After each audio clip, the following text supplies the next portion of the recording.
Sous la haute présidence de son Excellence le professeur Alpha Condé, président de la République, le Conseil des ministres a tenu sa session ordinaire ce jeudi 21 juillet 2016 de 10h à 12h30 avec l'ordre du jour suivant. Un message de son Excellence Monsieur le Président de la République, 2 compte rendu des sessions ordinaires du Conseil interministériel tenues les 12 et 19 juillet 2016, 3 divers. Au titre du premier point de l'ordre du jour, Monsieur le Président de la République a invité le gouvernement à appuyer le programme d'insertion économique post-Ebola des jeunes qui doit être présenté au mois de septembre aux Nations Unies en vue de sa réussite. À ce titre, le chef de l'État a insisté pour que soient privilégiés les projets d'emploi jeunes dans les domaines de l'agriculture, de la pisciculture et de l'aviculture. Le président de la République a demandé qu'une réunion soit tenue sur la gestion des centres de perfectionnement agricole. L'objectif est d'adopter les mesures nécessaires à un meilleur fonctionnement, à l'optimisation des recettes, la gestion, l'entretien et la conservation des équipements, matériels et outillages. Le chef de l'État a instruit les départements concernés à renforcer davantage la protection de nos forêts en prenant toutes les mesures administratives à cet effet.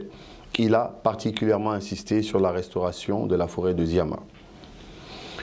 Dans le cadre des préparatifs de la prochaine journée des orpailleurs, le président de la République a demandé au ministre des Mines et de la Géologie de mettre en place une carte professionnelle des orpailleurs. Au titre du deuxième point de l'ordre du jour, Monsieur le Premier ministre a introduit le compte-rendu des sessions ordinaires du Conseil interministériel tenues les 12 et 19 juillet 2016. Pour la session du mardi 12 juillet 2016, au titre du compte-rendu, le ministre de la Jeunesse a rendu compte des préparatifs de la journée du 13 juillet 2016 portant sur la présentation du programme national d'insertion socio-économique des jeunes dans le cadre de la relance post-Ebola. Le ministre a précisé que le programme national d'insertion socio-économique des jeunes s'appuie sur la dynamique lancée en 2015 pour préparer la phase de la relance post-Ebola, durant laquelle près de 700 millions de dollars américains ont été promis à la Guinée sur un total de 3,5 milliards de dollars au plan régional. Il a indiqué que l'objectif de la mise en œuvre de ce programme est de répondre aux défis de la Guinée et de saisir l'opportunité que la jeunesse de la Guinée représente. Le ministre a soutenu que les principaux bénéficiaires des activités du programme sont les jeunes hommes et femmes, y compris les jeunes déscolarisés ou sans instruction, les jeunes diplômés sans emploi de l'enseignement technique et professionnel et de l'enseignement supérieur. Il a précisé que le programme national d'insertion socio-économique des jeunes comprend essentiellement 4 composantes que je rappelle. Emploi des jeunes au cœur des politiques macro-sectorielles et les investisseurs privés. Employabilité et promotion à l'insertion socio-professionnelle. Éducation, participation des jeunes à la vie publique, citoyenneté et prévention des conflits. Gouvernance et système d'information efficace de l'emploi. Le ministre a indiqué que la mise en œuvre de ces composantes requiert une action conjointe de plusieurs ministères et de leurs directions techniques afin de couvrir l'ensemble des facteurs nécessaires à la création d'emplois en Guinée. Il a ajouté qu'en plus du renforcement des capacités de chacune des directions techniques ou établissements publics administratifs contribuant au développement du programme, une structure de coordination sera mise en place pour apporter un support technique d'experts et pour assurer la cohérence et la coordination des actions. Il a indiqué que c'est à ce titre que le Fonds national d'insertion des jeunes, FONIJ, se verra renforcé pour se concentrer sur sa mission première de fédération des fonds en soutenant les projets de jeunes en termes de financement, ce qui fera de lui un guichet unique. Le ministre a annoncé que les fonds à mobiliser pour l'atteinte des objectifs du programme qui vise à créer 750 000 emplois s'élèvent à 120 millions de dollars sur la période 2016-2020. Il a sollicité le soutien des membres du Conseil, leur collaboration pour la mobilisation des ressources indispensables à la mise en œuvre du programme et la présence effective des membres du gouvernement à la cérémonie de présentation officielle le 13 juillet, ce qui s'est donc passé effectivement. Au titre de l'examen de texte, le ministre de la Culture, des Sports et du Patrimoine historique a soumis un projet de décret portant création, attribution, organisation du Comité national d'organisation de la Coupe d'Afrique des Nations de football, édition 2023, donc le COCAN 2023. Le ministre a précisé que notre pays a été admis à l'organisation de la Coupe d'Afrique des Nations, édition 2023, et que pour la réalisation de cette opération d'envergure, la mise en place d'un comité national d'organisation s'avère être une priorité. L'intérêt de cette démarche procède de l'examen des cahiers de charges de la Confédération africaine de football. Il a expliqué qu'après l'identification des sites d'implantation des infrastructures d'accueil et leur régularisation administrative, la suite des travaux d'évaluation, les études et montages techniques et financiers des projets y afférents, les recherches de financement, le processus de passation des marchés de réalisation dépendent en grande partie de la mise en place de ce COCAN. Le ministre a sollicité du Conseil l'adoption du projet de décret pour permettre à son département d'être dans les délais lors de l'évaluation périodique des instances internationales du football, notamment de la CAF. Le Conseil a demandé au ministre de présenter le projet de décret en seconde lecture lors d'une prochaine session, en prenant en compte les observations faites et en veillant à intégrer dans le processus tous les acteurs concernés.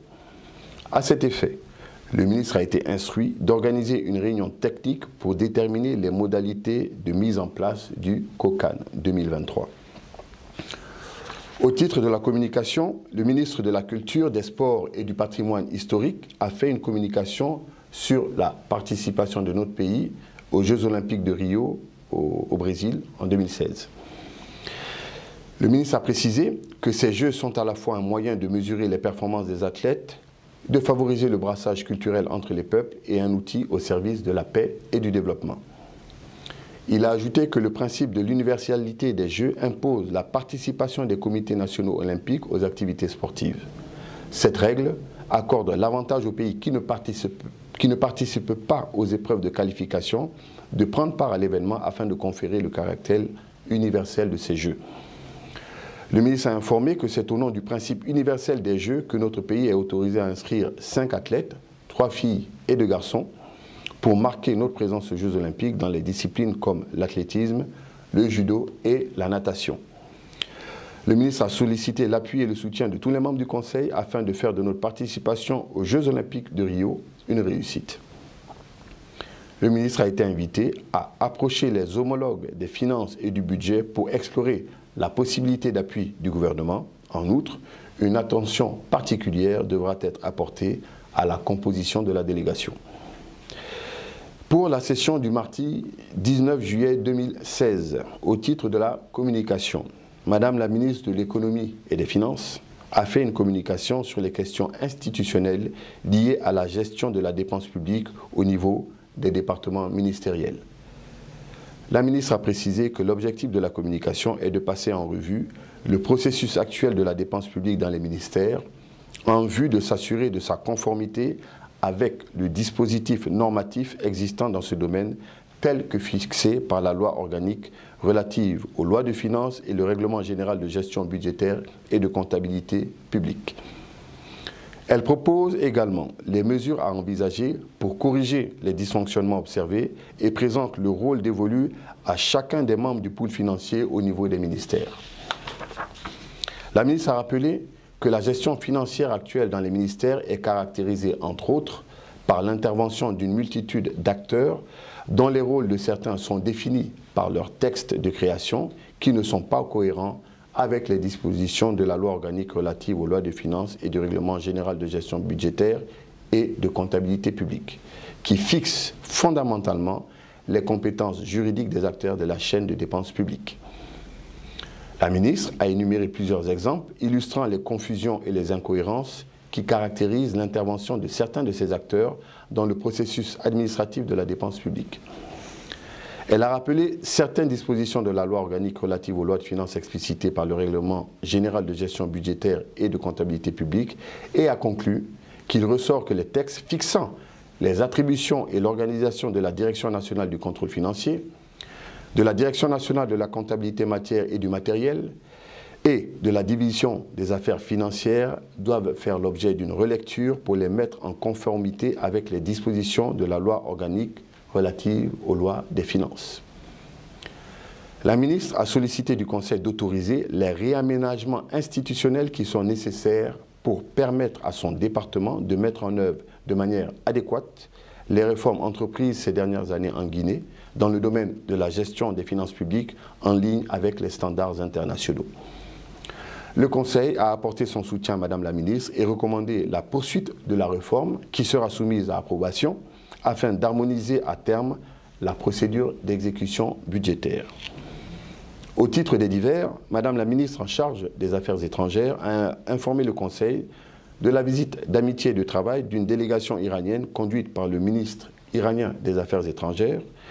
La délégation qui séjournera en Guinée du 26 au 28 juillet 2016 comprendra 75 membres officiels et opérateurs économiques.